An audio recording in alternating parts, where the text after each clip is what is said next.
Welcome to the CCL Alumni Webinar, Challenge the Story, a simple technique for better conversations every day. It's presented by Chuck Ainsworth, the Center for Creative Leadership. As a CCL alum, we know your leadership journey continues beyond the classroom, and we want to support you in it. We are excited to offer quarterly alumni webinars to keep your development going. My name is Tracy Dobbins, and I'll serve as your CCL webinar host today. CCL is consistently ranked by alumni like you as one of the best executive education development providers in the world. Our work is based on significant research from our own elite teams to the finest global sources, and we share it readily with you today in this discussion. I'd like to now welcome our presenter, Chuck Ainsworth. Fueled by a passion to help people and organizations move toward their full potential, Chuck has provided coaching, consulting, and breakthrough leadership and learning solutions across a variety of industries in 5 continents over the last 15 years. Chuck serves as the Director of America's Coaching Practice and Senior Faculty at CCL and is based in Greensboro, North Carolina. His focus is leading a team of coaching practice leaders and advancing the suite of leadership coaching offers by CCL. Together, they help clients develop and deliver multifaceted custom solutions to support their business strategy. Welcome, Chuck. Thanks, Tracy, and hello, everyone. Thanks for dialing into the call today. And I'm kind of privileged to be able to share with you today, and excited as I look at the audience list. I know that we've got people who are in the C-suite level, so CEOs and CFOs. We have engineers. We even have a veterinarian. We've got a number of HR leaders, high school principal, attorneys, people from almost every imaginable background. So I want to welcome you to the call, and I trust that today will be helpful to you. We'd love to start just by getting a little bit of audience participation going, and so if you would be willing to answer any of these 3 questions, you can answer all of them or just one of them if you would like by typing into the box that you see down at the bottom of your screen. We'd love to hear from a couple of you. What class did you attend and what year? This is a bit of a unique webinar in that all of you are alumni of a CCL program, so we all share that in common. So curious to know, what class did you attend? Maybe you attended our Leadership Development Program, sometimes called LDP. Yeah, there looks like somebody from LDP, Advancing Technical Women, Assessment Certification Workshop, Leadership Fundamentals. I see Coaching for Human Resource Professionals, Teaching Horse, lots of different programs. Wonderful. Wonderful. And looks like from 1992 to this year. So how do you most often use coaching? And it's okay if you don't consider yourself a coach, but for those of you who consider yourself someone who uses it, I would love to know, do you use it formally or informally, maybe as an external coach or internally? Or maybe you say, you know, I primarily use these type of skills just with my own team as a leader. You can see some of the response there. It's a good mix of a lot of informally coaching my team, coaching others in my organization, a few external coaches. Excellent. Coaching my staff and my leadership. So I think everything that we're going to share today is helpful not only to manage your own mindset, but also to be an encouragement and someone who challenges the mindset of the people that you work most closely with. Lastly, I'd love to know, what made you decide to join us today? How did you decide to spend an hour with us? Keeping my tools sharp, improve my communication skills. Curiosity, that's a great place to start. Continuous improvement, improve my coaching. The idea of simple techniques. A new manager, excellent. These are all great, very helpful to hear. Excellent. Well, on the next slide, you see this is our RACER coaching framework, and some of you may have been exposed to this depending on which CCL program that you attended, and it's okay whether or not you remember it or have seen it before. But in our coaching programs, we talk about 5 aspects of coaching. We talk about building the relationship, about how you do assessment and ask questions, how you challenge, how you support, and how you help people move towards getting the results they're after. And one of the things that we hear from participants is the desire to gain additional tools and insight, particularly around how to challenge their own thinking and the people around them. And so that's where we're going to double down today and really focus on how do you challenge people around you in a way that's respectful, in a way that opens up dialogue and actually fosters trust. And so that'll be the focus of our conversation today. Here's what I believe. In a very real sense, we win or lose the game of life by what happens in the space between our ears. That mental mind game, that mindset is so critical. And this is the challenge we're going to focus on today. This is what we do as great coaches and as great leaders. We help people reframe their thinking. We challenge assumptions and limiting beliefs. And we help people see possibilities that they can't see on their own. And to be a great leader and a great coach requires that we manage our own story as well. We're going to talk about that today, how we continually are hearing our own story in our head. So everything that we're going to talk about today can be used for your own self-management, and I would say to enhance your own emotional intelligence, but also in terms of how you invest and impact in the people around you. So here's why stories are so important. The reality is stories don't merely describe our past, but they create our future. And this is kind of a stunning concept to me, that stories in a very real sense are generative. They generate the future. They generate something new. They're not just descriptive. In fact, experts on memory function tell us that every time we have a memory, we're actually rewriting over the original experience. So maybe cut your uncle a little slack next time he tells you about that big fish that he caught, and every time he tells the story, that fish gets a little longer. All joking aside, this is what happens in reality, is that every time we have a memory, we rewrite that memory. And the stories we tell ourselves have this huge ripple effect, and that it impacts our emotions, and that impacts the actions or behaviors that we take, and ultimately that impacts the results that we get. And so that's what I mean when I say stories create the future. They not only describe the past. And so if we're able to monitor and successfully manage the story in our head, we can positively impact the future. Likewise, if we're unaware of what's going on in the space between our ears, and we've got a negative chatter going on constantly, we have a negative storyline repeating in our head, that can negatively impact our past. Let me give you an example, maybe a pretty profound one to start with. Nelson Mandela. You probably know he was imprisoned in the 1960s, and he served 27 years in prison. Just imagine if when he left prison, his story was not what you see on the screen, but what if he had said, I've had my life stolen from me and I can never get it back. I will get revenge and retribution before I go to my grave. If that had been the story in his head, if that had been his mindset, I think the rest of his life and probably history would have played out very different. I would argue that he never would have become the president of South Africa. For him, he knew that his story would be an ongoing prison if he let it. The quote on the screen says, as I walked out the door toward my gate that would lead to my freedom, I knew if I didn't leave my bitterness and hatred behind, I would remain in prison.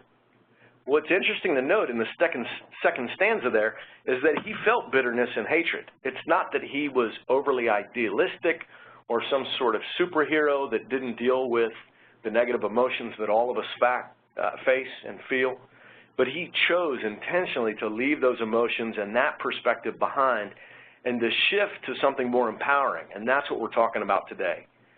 This is a profound example, but it's something that we face on a smaller level probably every day. About 2 weeks ago, I had a guy in a class I was leading. I don't know, maybe you're dialed in today for our webinar. And as I got ready to start the class, I noticed that his arms were crossed like this, and he also had his phone out. His phone was sort of hiding in the crevice of his arm, and he was clearly typing away.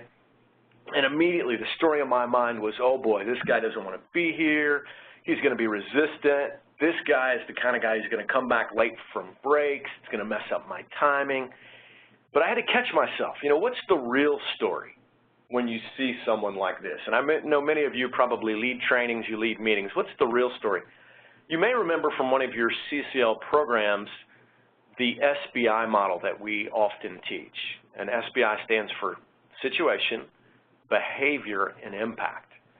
And I want you to type into the chat box right now, what's the behavior that this guy is demonstrating? So what's the behavior that this guy is demonstrating?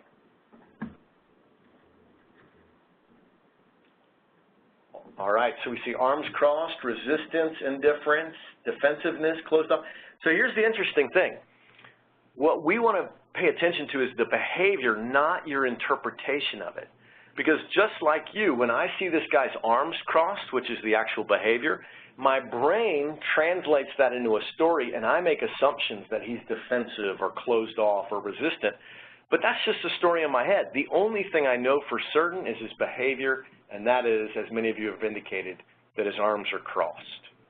The risk is, instead of noticing his arms crossed, that I go with that story in my head, believing with certainty that he's resistant. And that may or may not be the case.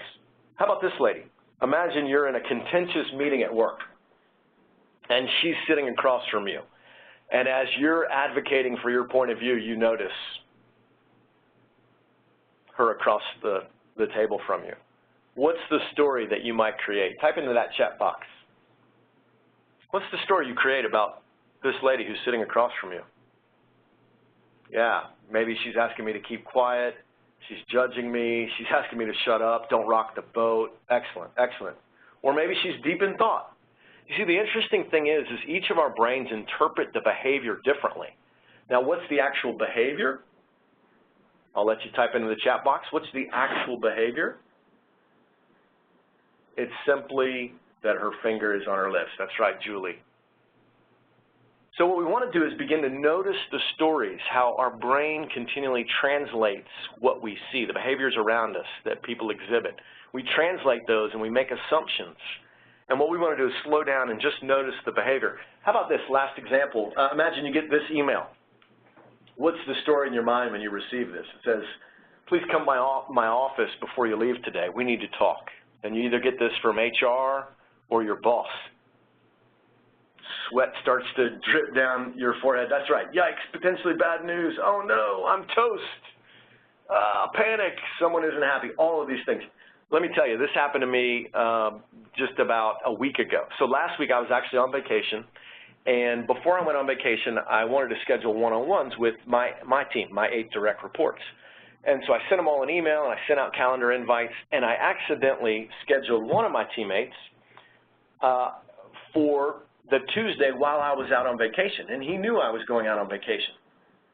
And it was a few days later that I caught it, and I noticed it on my phone, and I thought, well, that's weird. Why do I have him scheduled while I'm on vacation? So I sent him an email and said, hey, sorry about that. I obviously scheduled it for the wrong day.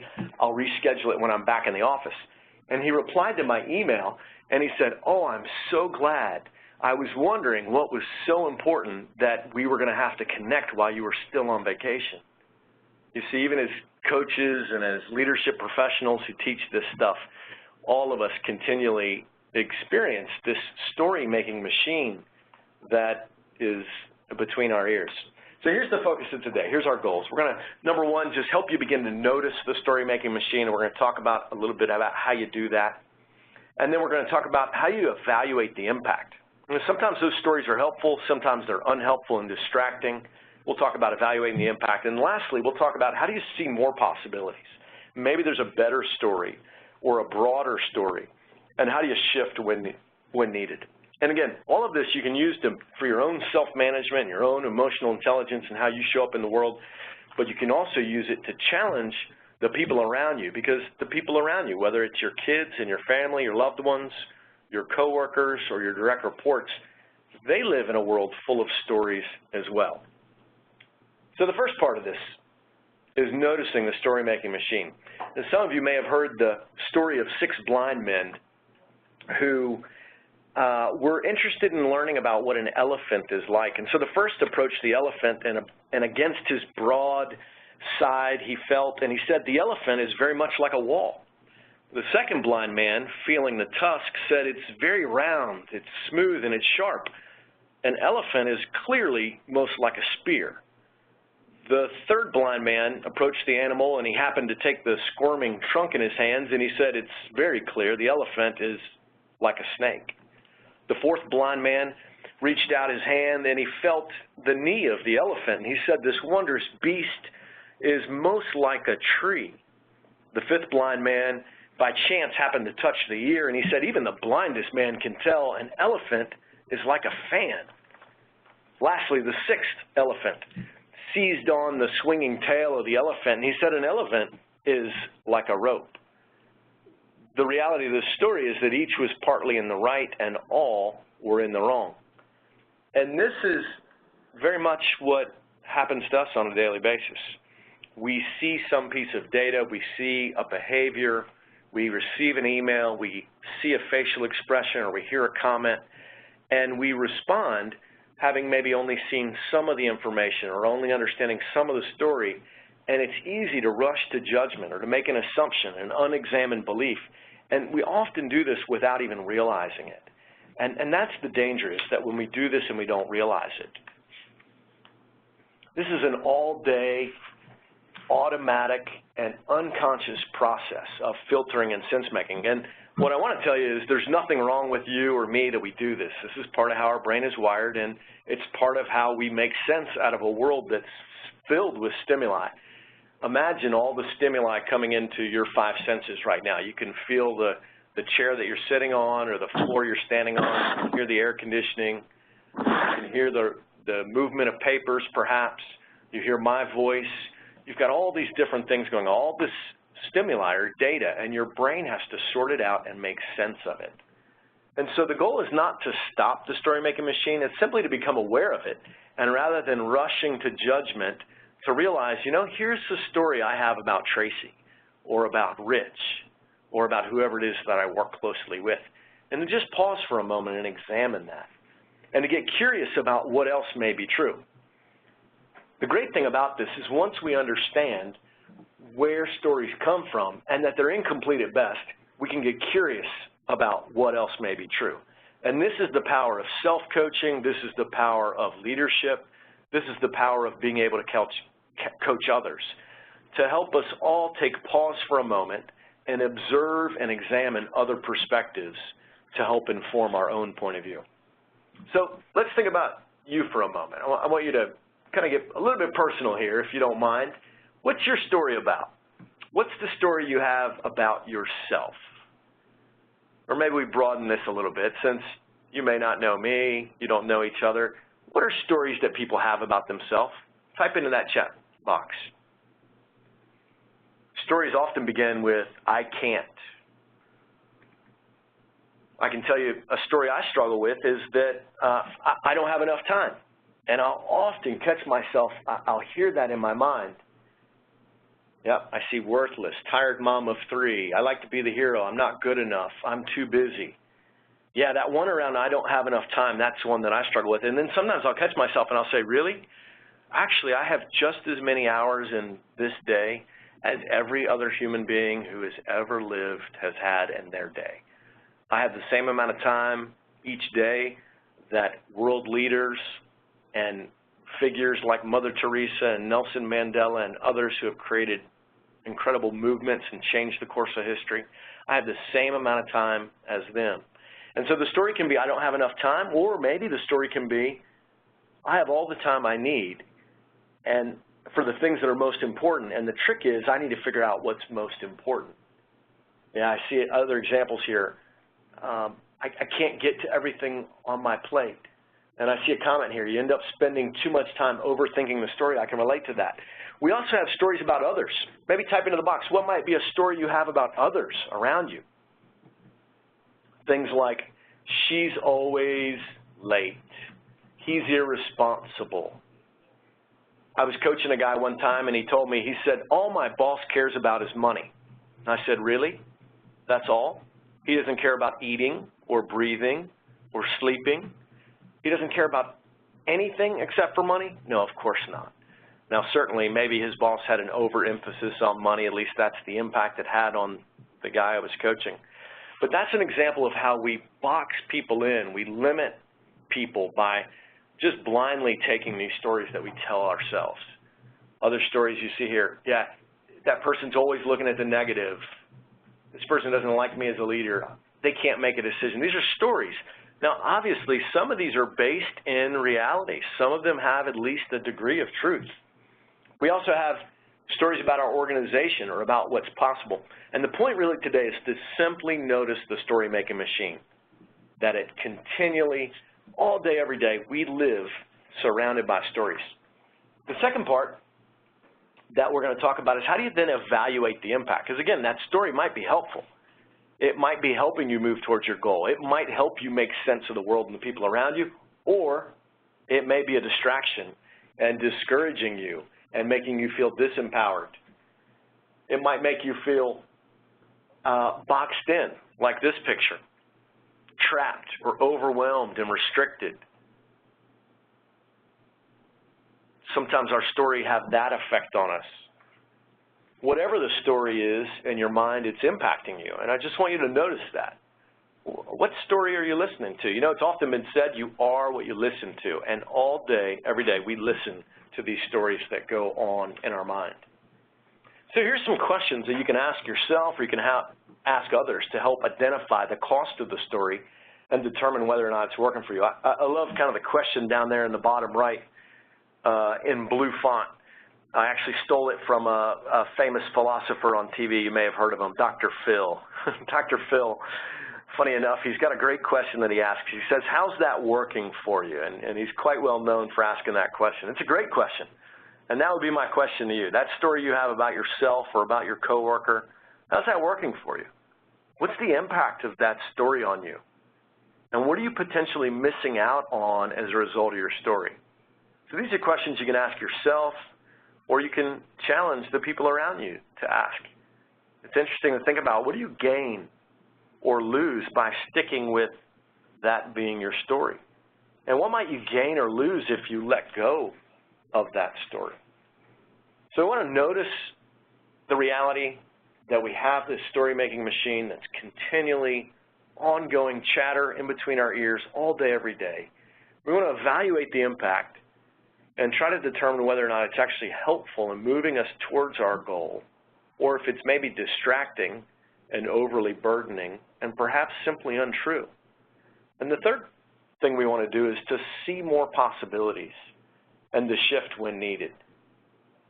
So this is about retraining your brain. It's about pausing, reflecting, exploring other perspectives, even maybe brainstorming. Or you can think about, it's about putting on a different pair of glasses to see the world through someone else's eyes, or to put on someone else's shoes for a moment and to view the world through their lens, to see what else might be true. You know, you may remember if you took a CCL program that had a 360 in it, a question that often comes up is, well, isn't that just perception? You know, all these raters have given me feedback on these competencies, and so people will say, does it really matter that I got this feedback? Because I don't think it's true. They misunderstand me, or that was only one time, or they don't know the other part of me. This is just perception. Does this feedback actually matter? And what I would say is absolutely. The reality is people make decisions every day based on their perception about you and their perception about what's occurring. So perception is really important. And what we're trying to do with this idea of seeing more possibilities is to see the other perspectives, the other stories that might be at play. And here's a question for you. What do you see? I want you to type in the bottom right-hand chat box here, if you will. What do you see when you look at this slide? Different people see different things. It's a pretty common one. So you can see some people see a vase, some people see two faces, some people see both.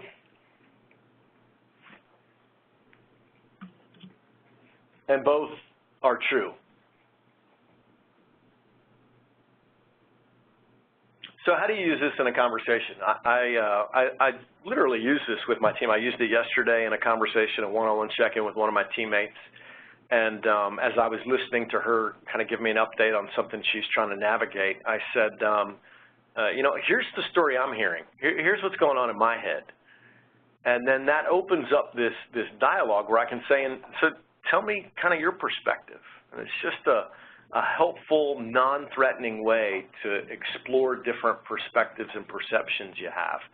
Rather than immediately trying to debate and go to just the facts, it's sharing the reality, and it's talking about and wrestling with the reality that I've got assumptions about this, and here's the assumptions I have, and here's the perspective I have. What's yours? So these are maybe statements or questions I'd ask. What's going on for you? What are you seeing? What am I leaving out or missing? Again, I had a discussion with another teammate today, and as I was hearing his story, I asked him, so what's a different perspective? What's a different story? Is there a different way to interpret that and broaden your thinking? Now, here's what the research says. This is from participants who have come through some of our coaching programs, and what we've done is analyzed a number of items that were specific to challenging other people. And so you can see those are the 5 items that are there in the brackets. You can see the item is asks open-ended questions to challenge current thinking. The second one is asks questions more than gives advice. So those are 5 items that are in our 360s. And what we did is we wanted to compare with how participants are rated on those 5 individual items compared to what you see in the bottom right, which is how does their superior rate them on overall effectiveness.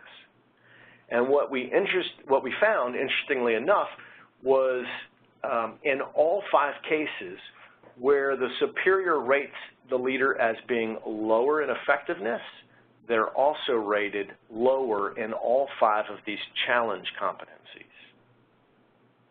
Conversely, where the participant's superior rates them as being highly effective, in all 5 instances, they score higher on all 5 of these individual items. I can tell you just being a leader of coaches and working with some of the very best coaches in the world, one of the things that I've heard from our very top coaches is that if they've had a disconnect with a leader, if they've ever been, say, fired from an engagement, it's because they haven't been challenging enough. It's really interesting. Some of us, depending on our personality, are hesitant to challenge and to push. Other people are the bull in the china shop.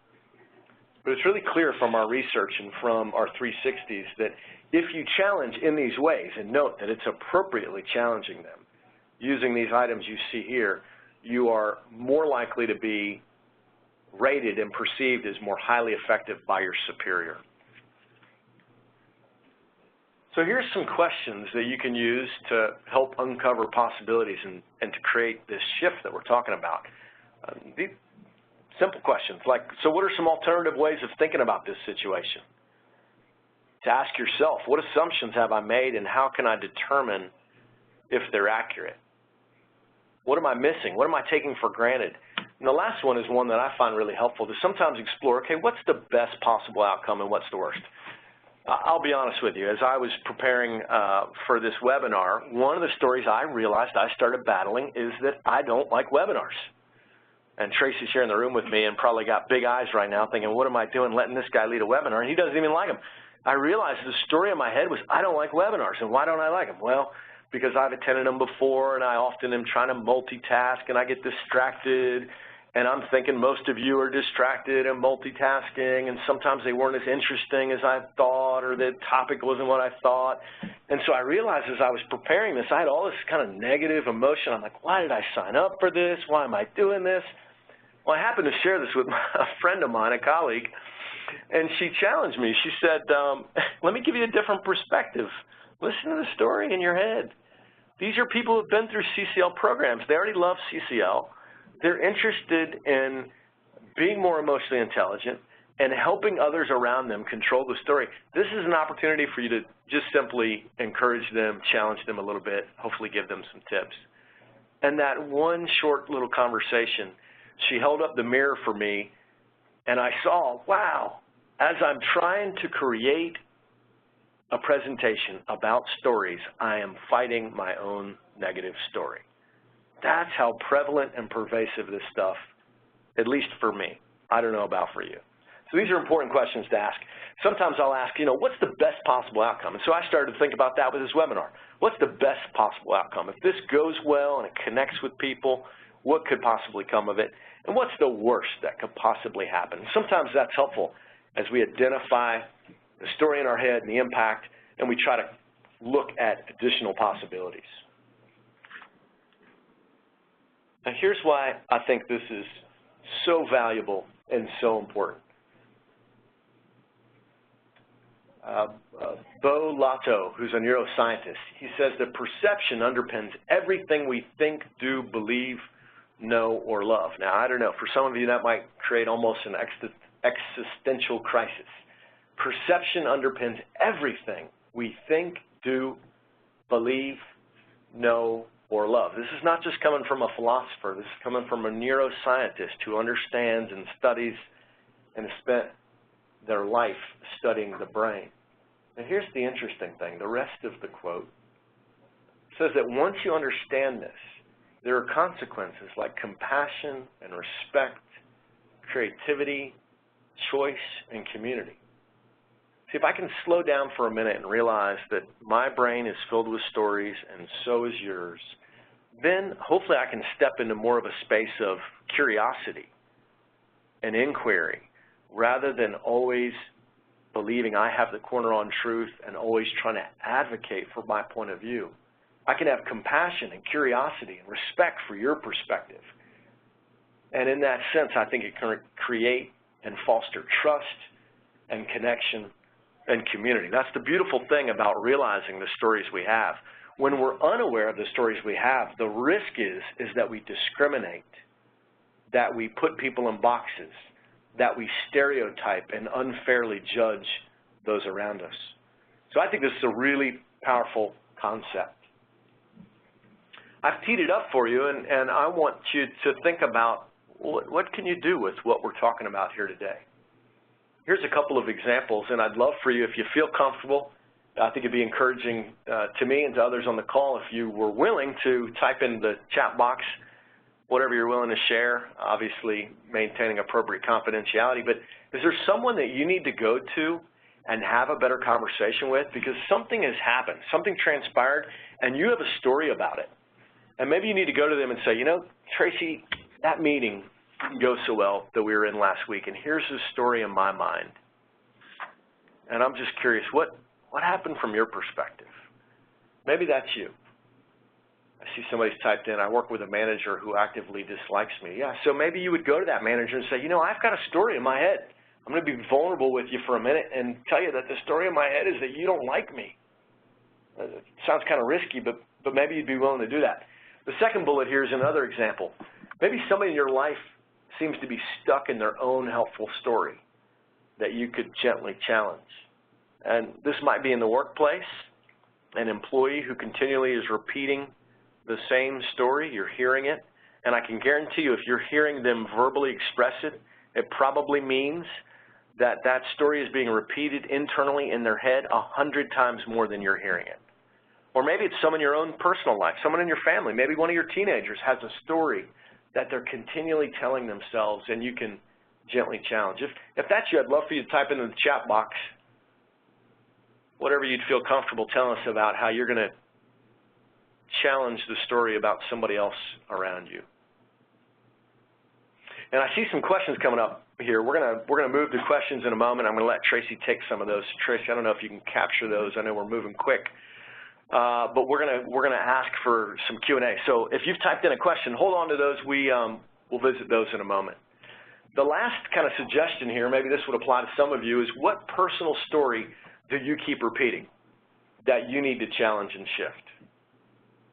What is that story in your head? What's that repeated voice in your mind, like the one I fight, which is I don't have enough time, that you need to challenge and shift?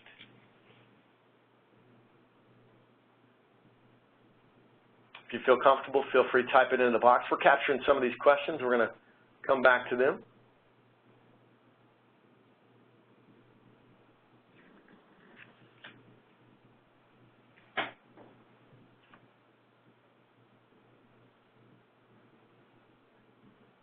Excellent. I'm always traveling for work, so I have no time to organize my life. No one appreciates what I'm doing. Yeah, those are the kind of stories that I think we need to challenge. We need to ask ourselves, so what's based on what data? And is that the whole truth? Working full-time stinks. I could go with that one. I can relate to that one sometimes, even though I love my job.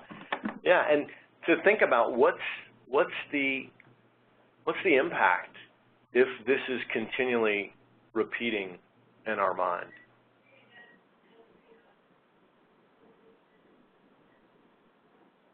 There's never enough time. Yeah, that's the one I struggle most with. Excellent. So I hope that you will truly commit to either challenging yourself or having these conversations in the first two bullets, that you will actually put practical application to what we've started to talk about today. Now, Tracy, I know you've got some questions. Do we want to try to take a couple of those? Sure can. Okay, let me just go to the questions here.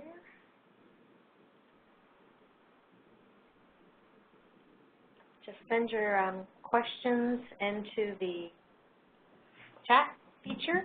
And the first question we have is, how do you challenge someone's story without dismissing their feelings? That's a really great question and really important. You know, if I were to come to Tracy and maybe I'm just venting with her about an experience I've had, she immediately notices that I've got a story in my head and maybe it's an overly negative story.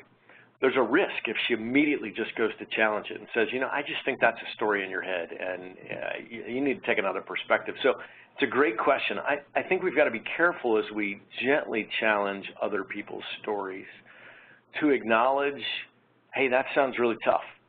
And that might be the way I would phrase it. That sounds really tough. And I'm just curious, is there another way to look at this? So I think acknowledging their feelings and not dismissing those, allowing space for those, reflecting those back to the individual is really important. It's not just an intellectual exercise of managing your mindset. There is an emotional component, and we need to acknowledge that. Okay. Next question we have is, let's see, how do you challenge people who don't want to change their story? How do you challenge people who don't want to change their story? Well, I would just say, so how's that working for you? What's the impact? I mean, it's up to you. You can hold on to that story. What's the impact on you? And what's the impact on others around you? That's when I might ask those questions. So what are you gaining by holding on to that story and that assumption or perspective? What are you maybe missing out on by holding on so tightly to that perspective and story? But at the end of the day, you know, our opportunity and our responsibility is to challenge other people, but whether or not they're receptive to that, we can't control it. And so we've got to realize that sometimes people just aren't in an emotional space. They're not ready to change. And that's just reality sometimes. What happens when their story causes lower productivity? They believe they are effective and productive, but miss details weekly to the detriment of their own personal brand. So part of what I think I'm hearing in this is, you know, sometimes our story is overly positive. So maybe I think I've done a fantastic job leading a training, and in reality, the feedback and data suggests otherwise. We've got to be honest with ourselves and collect data and perspective. That's part of why CCL is so committed to 360s and why many of you, if not all of you, completed that as part of your CCL program. Because we have our own perception and our own perspective about how we show up in the world, but we've got blind spots. And so getting feedback from others is really critical.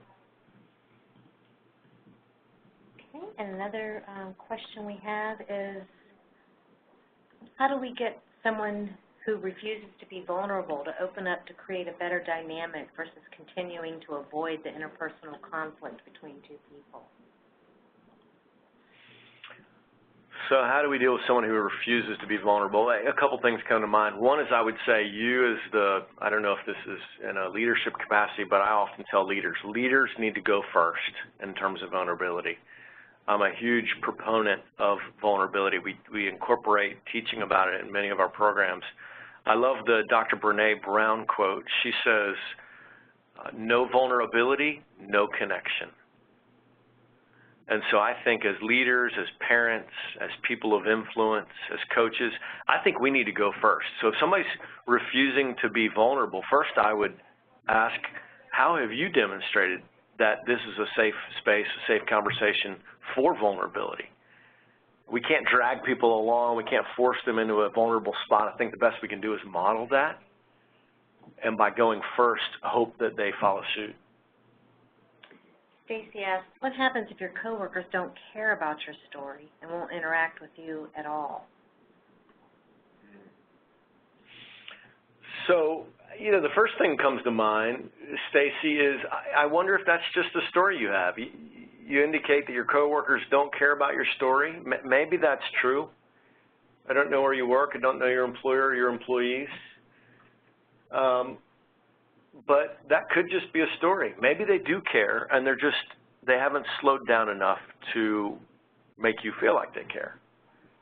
I would maybe go to them and say, I would just be honest and probably vulnerable, transparent. I'd say, hey, I feel like you don't care about my perspective or my view on the story.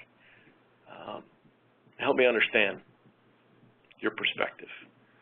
So I'd probably lead with vulnerability, and if I found out that they truly don't care about my story, honestly, I think I might be thinking about working with a different team.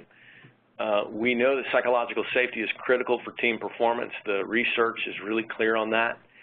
And I know, for me, I'm really interested and committed to being part of a team that talks about, thinks about, and is interested in developing psychological safety. So if I found out I was on a team where people weren't interested at all in my perspective and I couldn't shift that, at some point I'd be looking to make a career move. Jennifer asked them, what readings or resources do you recommend to further hone this skill? You mentioned Brene Brown. Yeah, Brene Brown has quite a number of great resources. She's got some TED Talks and some really great books right now that talk about leadership and influence from a position of vulnerability. So I think that's really powerful. I noticed in the chat some other people mentioned some other resources out there like Crucial Conversations, which is also about how do you try to instigate open and honest dialogue. Julia Olah has a great work as well. Yeah, I'm reminded one of my favorite books is called The Language of Happiness.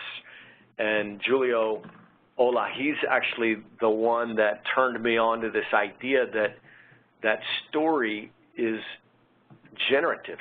The stories or language we use creates the future. It's not only describing the past, but the language and stories that we use, it creates the future. And so that's why it's so important that we pay attention to the language that we use, that we speak, and the thoughts, the mindset, the language that we use internally. Elizabeth's asking, can you talk about how creativity and choice can be positively impacted by our perception and story? Yeah, absolutely. So, it's like when I was preparing for this webinar, right? While I was in that negative space of, oh, I don't really like webinars, why did I sign up for this? As long as I'm in the Eeyore space, I couldn't be creative. I couldn't come up with good examples. I couldn't get into a space where I would be willing enough to tell you that I don't like webinars terribly. And so creativity, I think creativity exists and is free to flourish when we're in a positive space. And so stepping into a positive story or a broader story, I think opens up that possibility. And just the idea, just this whole idea of noticing the story, I think breeds and allows for creativity. The idea that I just pause for a moment and I say, you know what, my perspective and my perception is not the only truth here. I need to at least pause for a moment and see what I might be missing. And when I do that and I step into a space of curiosity and I ask questions and I try to learn from others around me, I think that's opening up the door to creativity. Kristen asks, how do you deal with cultural differences? I might perceive a situation different from coworkers from other countries.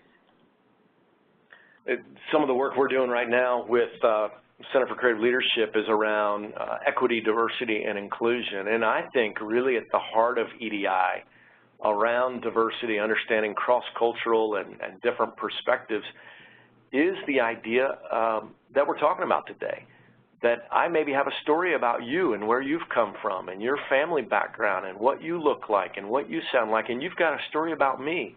And rather than going with my stereotypes, stepping into a space, again, of curiosity where I just ask questions. I think that that's huge. That's the heart of respect. So I think at the heart of EDI, of equity, diversity, inclusion, is inquiring about other people's story, learning about their past, what influences their perspective. They may have very different viewpoints, very different values perhaps, but if we can get curious about that and ask, hey, you know, tell me about your story. That's actually often a question I'll ask, you know, if you're in a social situation where people are making small talk, I think it's an interesting thing rather than just talking about sports or weather, to ask somebody, hey, tell me your story. What's your story? And sometimes people will initially react like, what do you mean? You're looking for my whole life story? Just tell me about you. I think that fosters trust and connection. Another question we had from Jennifer, are there times when we need to listen to ourselves more than we are, as in we're telling ourselves the situation is okay when indeed we are experiencing discrimination or poor treatment? How do we work to distinguish? I think listening to yourself is huge. One of my favorite books is by a guy named Parker Palmer. It's a book called Let Your Life Speak, and I was rereading it on vacation last week. And part of what he talks about is the importance of silence and reflection and slowing down and listening for the inner voice. So I think that's huge. We need to listen to that inner voice when things are not right and pay attention to it and examine it, again, to determine. Because sometimes that nudging, that voice, maybe that intuition, it might be true and something we need to listen to, or it might be something that needs to be redirected and reframed. And I think the only way we can begin to examine that is to slow down, to notice it, again, not to just take it as fact, but to say, huh, that's interesting. I'm noticing this voice in my head, this continual replaying tape, this replaying voice. What's the impact on me? Is there a better story, or is this something I need to pay attention to? Because, you know, I think sometimes the stories or emotions for us are like, you know, the dashboard on your car. When you see a check engine light, doesn't necessarily mean that your motor's about to blow up, but it could be. And so when you experience emotions or you experience a story, I think it's like that engine light coming on, and what it means is you need to slow down and you need to get somebody to help you look at that and to figure out what it means. And so when you've got that story, I think it's helpful to slow down and say, what does this mean? Maybe it's an indication of something that really is wrong and out of place and I need to change, or maybe it's something that I just need to reframe. So pay attention to these stories. Don't ignore them. Examine them, and then figure out how to best move forward. Paige is asking, what are some physical strategies and tips to actually get to a place to be able to stop and notice your assumptions and stories before reacting? I think meditation is critical to getting to the place to be able to do this, but I'm curious to hear your thoughts. It's tough. We live in a busy, distracted world. I think just introducing the idea of story to the people around you and using that kind of language can be helpful. Tracy and I were actually talking yesterday about kind of one tip is if you have a conference room or a room where you and your team often meet, you can put a big poster up that says, challenge the story. And so you're just inviting each other to use that language, that idea and concept in a way that is less threatening, because you all agree that, yeah, hey, we've got a lot of stories. Let's be okay with challenging each other on that.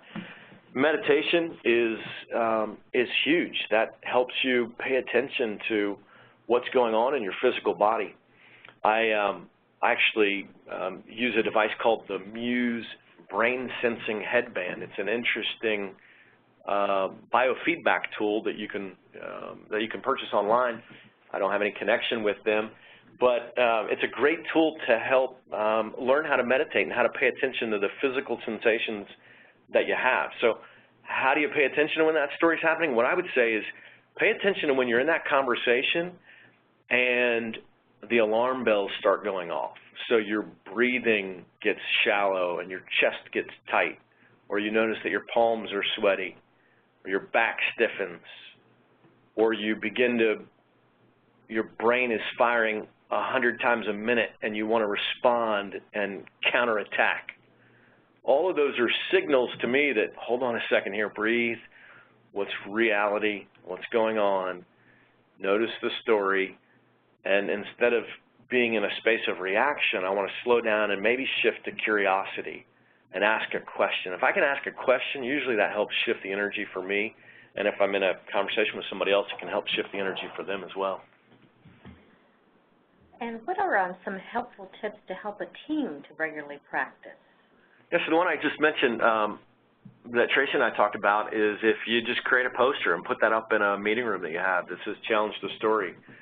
If you're a leader of a team, to invite your team, to give them explicit permission. Hey, when you hear me sharing a story I have about our team or about one of our clients or our organization, feel free to challenge me. And I want you to feel safe enough to use this language, hey, can I challenge the story? So I think it's helpful to give the people around you that language so they know how to engage in that conversation in a way that you're prepared for. You've given them the language so you're not as caught off guard by it when you hear them say, can I challenge that story? That makes it a safer conversation rather than they're trying to figure out how to articulate that in a way that's not going to trigger your defensiveness. So introducing the conversation, introducing this language is helpful. Putting up a poster or something visual in the workplace can be helpful. And also, you can use this language not only for like tense conversations and difficult conversations, but use it in less hostile situations. So introduce it before you're in what I call the fog of war. When you're in the heat of battle, that's the hardest time to slow down the brain and practice these things. So try to introduce this concept, try to practice it yourself with lower risk, lower stakes conversations first. Good. I think we've been able to get through most of the questions. I didn't know if you would like to say a word about the suite of programs. Yeah, absolutely. So I know many of you coach your own team. Some of you are internal coaches, some of you are external coaches. Just want to let you know that we have a whole suite of programs that are really designed to help people have better conversations every day. For really over a decade, we spent a lot of our energy focused on teaching managers how to be coaches, and we've pivoted a bit to now where we say, you know, actually we don't want to just be teaching coaching as a management tool. We want to be teaching people at every level of the organization how to have better conversations. And so in a very real sense, we're trying to democratize coaching. And so we have everything from a workshop kit that you can order and you can lead that with your own team, all the way to a full coaching certification if that is a career direction that you're interested in. And we also have enterprise culture change solutions. For those of you who are in executive leadership or you're in HR leadership roles, we're working with teams and with entire organizations to say, how do we teach an entire organization to have better conversations every day? And so we have tools that you can license. We have programs that you can go through that include a train the trainer so you can scale this in your organization. If any of that's helpful to you, please let us know. We'll be happy to tell you more about. Great. And it looks like we've got to the end of our webinar here, but we want to thank you for joining us for today's webinar. And thank you, Chuck, for sharing tips on how to have better conversations every day. And we hope our alumni enjoyed the session and will join us again for a future webinar. Thank you. All right. Thank you, everyone. This actually concludes today's webcast. Thank you all for attending. We will send all registrants an email tomorrow with a link to the recording. And please visit our event calendar to sign up for future webcasts.